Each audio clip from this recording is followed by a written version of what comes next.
जगत गुरु शंकराचार्य स्वामी अभिमुक्तेश्वर आनंद सरस्वती जी महाराज ने निकाली गौ रैली। गाय को राष्ट्रीय पशु घोषित करने की करी मांग।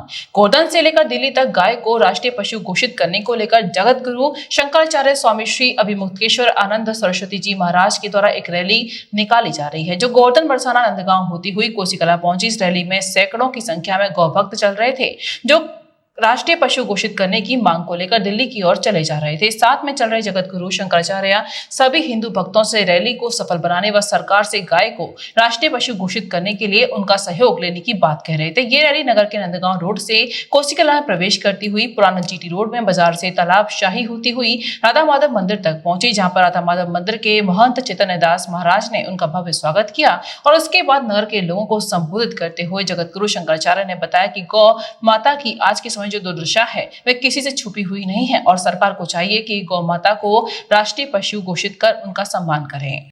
भाई जी बताएं कि गौ रक्षा के संकल्प यात्रा निकालने की क्या जरूरत पड़ी है ऐसी, जो कि अब चुनावों का टाइम है, इसलिए क्या जरूरत पड़ी है?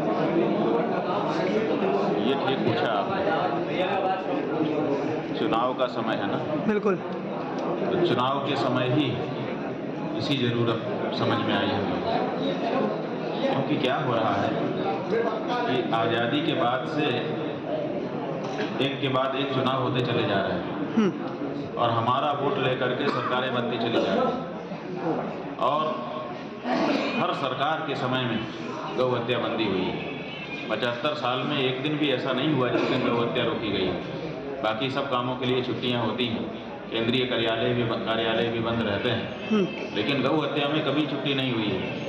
तो ऐसी परिस्थिति में चुनाव के समय ही हम मतदाताओं को जागरूक करना चाहते हैं कि आपके वोट से गौ हत्या हो रही है तो आपको भी गौ हत्या का पाप लग रहा है। और पार्टियों को भी संकल्पित कराना चाहते हैं कि अभी तक जो हुआ सो हुआ, आगे के चुनाव के लिए अभी से शपथ पूर्वक संकल्प उद्घोषित कर दो कि अगर सत्ता में आओगे तो पहला काम गाय का करोगे, गौ हत्या रोकोगे और गौ माता को राष्ट्रमाता की प्रतिष्ठा दोगे। अगर ऐसा करो तो हम वोट देंगे और नहीं तो हम अपना वोट कसाई पार्टी को नहीं देंगे। हाँ, भाई पार्टी होगी तो देंगे। भाई बने जो जैसे हम गौ माता को माता मानते हैं, ऐसी जो पार्टी गौ माता को माता मानती होगी और उसकी घोषणा की होगी, उसी को हम वोट देना चाहते हैं। इसलिए वोट के समय ही इसकी जरूरत है। क्योंकि भारतीय जनता पार्टी एक हिंदुत्व की पार्टी कही जाती है और गौ रक्षा के लिए भी कार्य कर रही है, तो उस पार्टी को मतलब पहले क्यों नहीं आपने वो किया कि? देखिए, हम लोग भरोसा करते हैं। हम लोगों ने पुरानी पार्टियों को वोट देना बंद किया। जिस पार्टी का आप नाम ले रहे हैं उसको वोट दिया, क्योंकि वो कह रहे थे कि हम हिंदू हैं, हम गौ भक्त हैं, हम आपके ज़्यादा काम आएंगे, तो हम लोगों ने भरोसा किया, उनको जिताया। फिर उन्होंने कहा कि अभी तो पहली बार हम आए हैं, अभी अच्छे से अनुभव नहीं है, हमको थोड़ा अनुभवी हो जाने दीजिए, तो दोबारा समय दिया। लेकिन हुआ क्या? हुआ ये कि गौ हत्या बढ़ गई, गाय के मांस का निर्यात बढ़ गया, गाय के कत्ल खाने बढ़ गए, उनकी मशीनों पर सब्सिडी बढ़ गई, गौ हत्याओं से चंदा ज़्यादा किसी पार्टी ने ले लिया। ये सब हुआ ना, तो ऐसी स्थिति में क्या कांग्रेस, क्या भाजपा और क्या कोई दूसरा दल अभी तक जितनी भी सरकारें बनी हैं, किसका नाम नहीं ले सकते, हर सरकार ने गौ हत्या तो की है।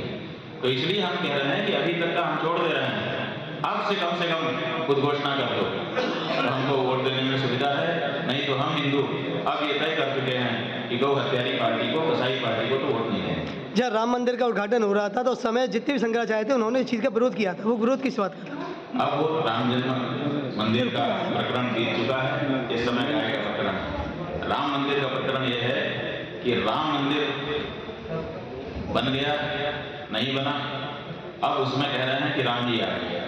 अब राम आ गए तब भी गौ हत्या होती रहेगी क्या? ये सबसे बड़ा सवाल है देश में कि राम के आने के बाद की क्या गाय अच्छी रहेगी? कम से कम राम के आने के बाद तो थोड़ा सा शर्म करो।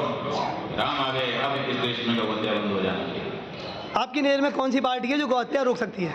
हमारे पास शपथ पत्र दे रही हैं पार्टियां, कुछ लगभग 10-15 पार्टियों ने, 23 पार्टियों ने अभी तक अपना शपथ पत्र हमको दे दिया है। हमने हर पार्टी के सामने खुला ऑप्शन रखा है, विकल्प रखा है कि आप या तो भाई पार्टी में शामिल हो जाओ, शपथ पत्र घोषित कर दो, और या तो कसाई पार्टी में हम आपको घोषित करेंगे। तो ये जो संकल्प यात्रा हमारी चल रही है, ये 28 तारीख को दिल्ली पहुंचेगी। संसद भवन के उसी कोने पर, जिस कोने में 1966 में गौ भक्तों पर जब वो गौ हत्या निरोधी कानून बनाने के लिए इकट्ठे हुए थे, गोली चला दी गई, वहाँ तक जा करके हम अपने आप को भी कस रहे हैं और हिंदुओं को भी जगा रहे हैं, पार्टियों को भी जगा रहे हैं। उसी दिन या उसके दूसरे दिन हम 2 सूचियाँ जारी करेंगे, एक कसाई पार्टियों की सूची और एक भाई पार्टियों की सूची। तो हम सब हिंदुओं के घर में उस सूची को भेजना चाहेंगे और उनसे अनुरोध करना चाहेंगे कि भाई पार्टी को वोट दीजिए, कसाई पार्टी को। प्रथम पहल धर्मार्थ क्लिनिक गरीब और मजदूर वर्ग के लिए, जहां आपको मिलेंगी सामान्य रोग, हड्डी रोग, स्त्री प्रसूति रोग, दंत और मुख रोग की सुप्रसिद्ध चिकित्सकों द्वारा निःशुल्क परामर्श सेवाएं। इसके साथ ही संस्था द्वारा उपलब्ध कराई जा रही है निःशुल्क दवाइयां। चिकित्सा संबंधित सेवाओं के साथ साथ ECG 100 रुपए में, डिजिटल एक्सरे मात्र 200 रुपए में किया जा रहा है और दांतों का मशीनों द्वारा सबसे कम मूल्यों पर इलाज मुहैया करवाया जा रहा है। साथ ही सबसे कम दरों पर खून व मूत्र की सभी प्रकार की जांचें करवाई जाती हैं। प्रथम पहल धर्मार्थ क्लिनिक, मसानी तिराहा स्थित किश प्लाजा, मथुरा।